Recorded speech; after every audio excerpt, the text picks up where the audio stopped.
Let's fill out the Idaho ATV bill of sale together and do it in a way that holds up when it's time to register the ATV and transfer the title. Start at the top with the date of sale. Then the seller's details. In our example, that's Anna Baker, with her address, phone, and email. Then the buyer's, Ben Carter, with the same. 2 quick habits. Enter each name exactly as it appears on that person's ID and on the title.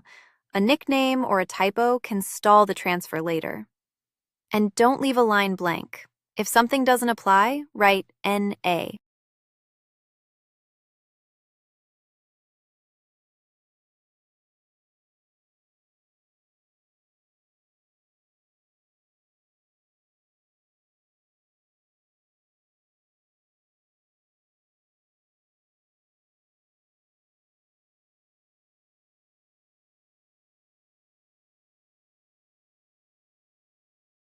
Next, describe the ATV, the make and model, and the year.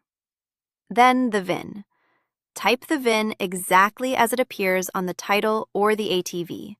A single wrong character can hold up the transfer.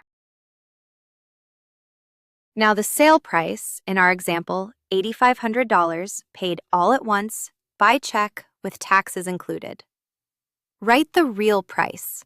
Lowballing it to shave the sales tax can come back as back taxes and penalties, and it leaves the buyer with weaker proof of what they actually paid. Now the signatures. The seller and the buyer each print their name, sign, and date. This form also has witness lines and a notary block. Use them only if your state requires it, or add a witness for extra proof. Then make 2 copies. Each side keeps a signed one. If you're selling or buying an ATV in this state, here's what you need to know about the bill of sale and transfer process.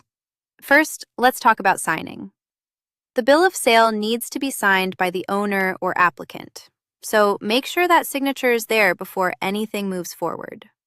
Now, if there's a lien holder involved, meaning someone like a lender who has a financial interest in the vehicle, their name and address must be printed in the new lien holder section of the title. Don't skip that step.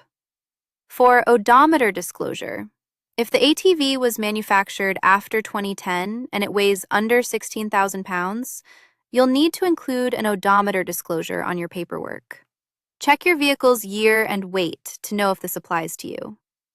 On the seller's side, the seller or transferor is responsible for paying the release of liability filing. Remember, this is general information, not legal or tax advice.